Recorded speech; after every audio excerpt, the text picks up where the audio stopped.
Honorable Fiona Nyamutolo ne Eddie Kenzo kaweddemu anti Tamale Mirundi Junior abatabukidde. Bya Chris Evans ne Princess Amira nabyo mbirina masaawo bavuddewo bubi nnyonnyo nga bw'okiwulira. Ate ye Brenda Miles naye embeera mwali saawo neyo twogerera si nnungi wadde yadde n'akatono. Ago n'amalala genkuletedde wano ku Jika Media. Ogamba otya? Kansuubire nti munnange oli bulungi. Gwatanaba kusubscribinga nkusaba obeere nga ate osubscribinga kusaawa eno ennyini likinga video eno n'endowooza osobola okubeera nga ate munnange oginteera butereevu mu comment section. Tutandise ne Tamale Mirundi Junior alina byagamba Fiona Nyamutolo nga kwogase ne Eddie Kenzo. Nkusaba omwerabireko. Honorable Nyamutolo we mwava udaddi yaŋŋamba buli lwa Sande mbeere ng'ewammwe munfumbire indye nebake. So Eddie Kenzo ne Honorable muteeke ekiragiro ky'omugenzi mu nkola. My dad told me every Sunday mbeere nammwe. Uncle Bebe Kulu, Uncle Bebe nawe daddi yakundekera. Ne mama Fina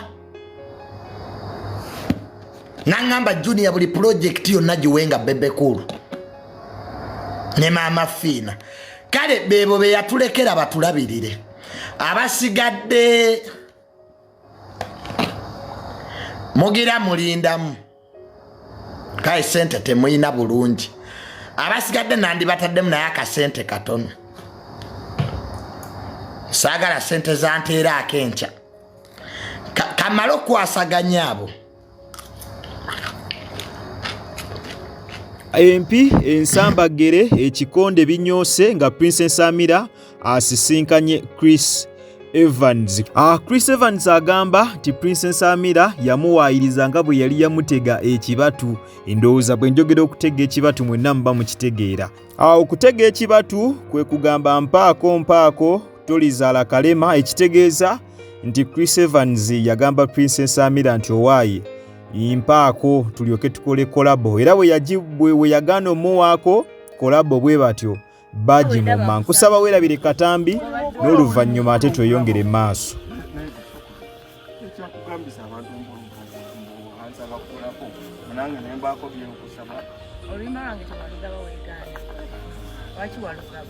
Abantu bonna bagamba ewa kwana Amira bisi akina kitakyali nakukwanako tokwata n'ebyo bikamera bewayo tekuddeko ebikamera mwana wakola bubi ekyaki naye tetubata abantu jaba wakola bonekolabo gyetugenda okukolagenda kunkakankake olina emisango gye wazza ogimanyi egiriwa gyonna oli yaguza oluyimba gyesaali nange ne banguza oluyimba era kati wabba lwaki oluyimba ate nalubba kati waliagala omala okunzibako oluyimba ate tukole kolabo olwampaka ate nga twali twakola dda kolabo nga kati kyenjagala tunula mu kamera ogamba abantu nti omusajja ebyokumukwana nali nimba ekintu kindya polisi kolabo ekintu kindya buli wamu tonkwanangako Laila twali muri haso zare manama kulayira kati tonangira yakwana te yakwana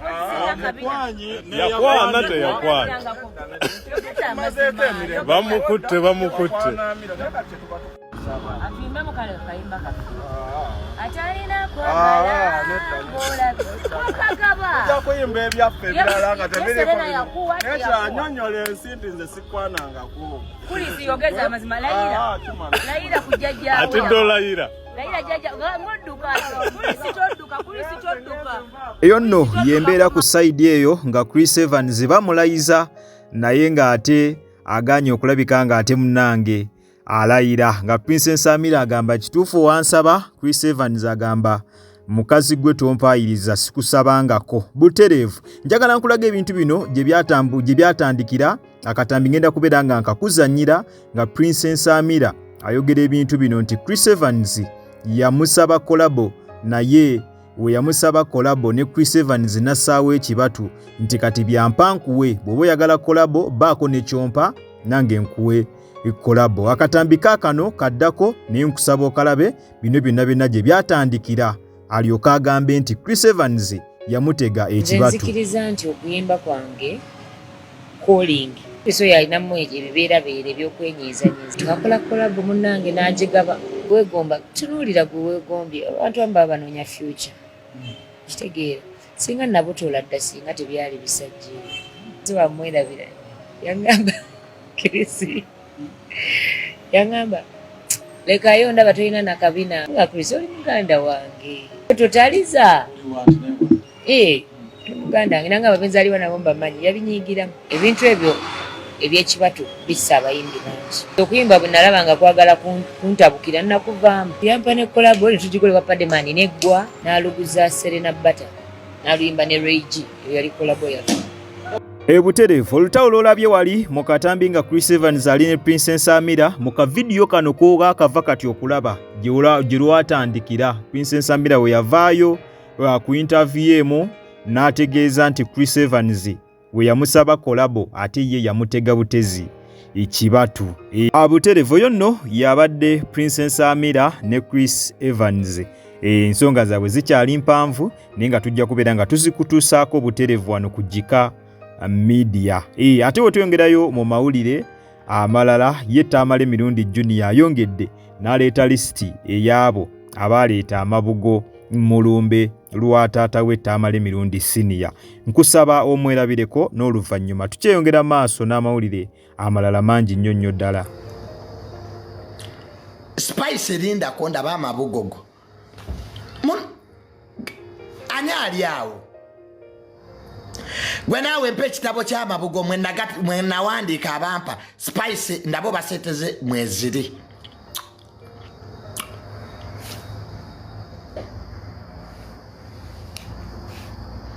Manager Roger ne Spice wama kandabe mu kitabo webale.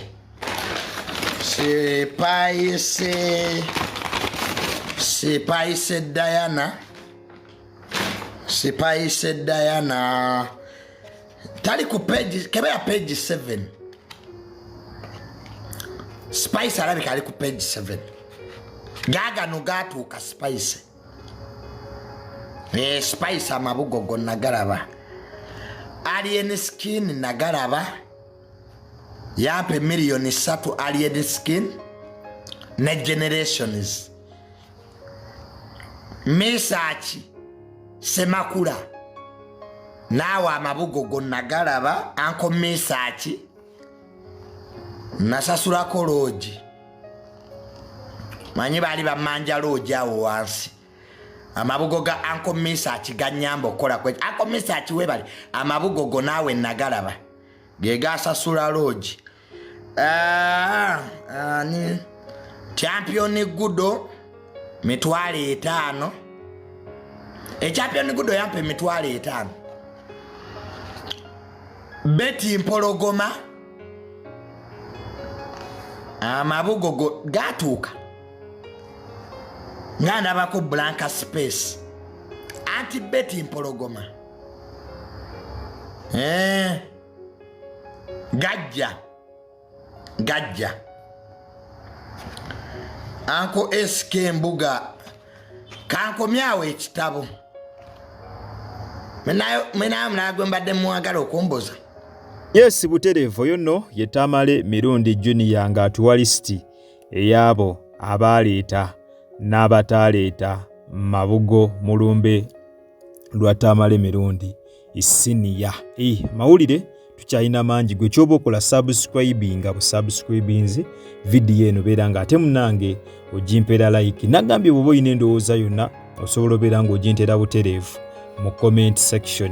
Buterevu ate bwe tweyongerayo mu mawulire amalala ye eyali TikToker Nakinku. TikToker ow'amaanyi amanyikiddwa nga Brenda Miles embeera gyali mbambi si nnungi wadde yadde n'akatono nga bulaba ku screen yo awo bwatyo bwe yali afaanana edda era ni awo bwatyo bw'afaanana essaawa zino.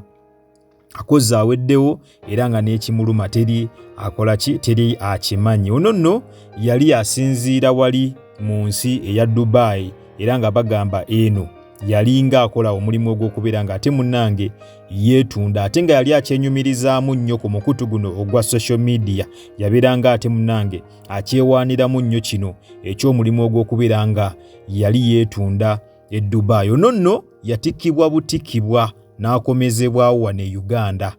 Baamutikka butisi ne bamuzza e Uganda oluvannyuma lw'okuzuula nti yali yeetundira mu Dubai. Lw'okuva lwe yadda embeera tebeerangako wadde yadde ennungi. Yatandika okogga, mukyala yali alabika obulungi n'atuuka nga munnange takyayina na nnyama ku mubiri. Ffe wano ku Gika Media twongera bwongezi kumusabira nga tusaba Katonda amusuuse obulwadde bwonna obwo obumumazeeko emirembe, obwo obuli mu kubeera nga bumuluma. Era ntwala okuwabula eri abawala abato abali eyo, bannange mwegendereze obulamu bwammwe mu buvaluwinge, ate n'ebyensi bireme kubeera nga ate munnange bibeemazaamu, era eby'edduniya bino bitwemalizaamu bwereere.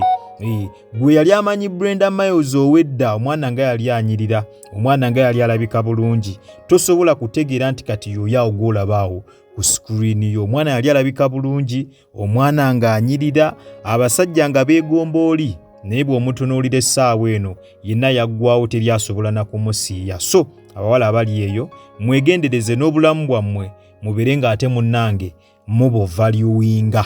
Butereevu nyongera okujjukiza nti obadde ku Gika Media era nga gwe nawe natama kulabika nga osubscribinga, genda maaso subscribinge, olikinge, okommentinge ate era osharinge. Twetaaga kutandika on notification bell yo, butereevu ojja kubeera nga ofuna notification buli lwembeera nga nkuteereddeyo video empya. Nakugamba wosanga kalango nawuna toka skippinga kubanga engeri gyonza okulabika nga ate munnange osupportingamu emirimu gyange gino. Kwatawo mu kigalo butere video eno ojja kubeera nga ogimperedde like. Mwatubera ebweru w'eggwanga kusana mmwe abatubera ne waka mu ggwanga Uganda, nyongera okwebaza nti mwebale nnyo, mwebalire ddala, temujjanga okwo. Omukama abampeera ekyo kyennyini kyemusingira ddala okwagala. Weekumire ku Gika Media, tukyakomaona amawulire amalala mangi nnyo ddala. Likinga video eno, subscribinga, bw'oba olina endowooza yonna gintere mu comment section, turninga on notification bell yo, tujja beera ng'ekintu tukikwasaganya malidaadi sana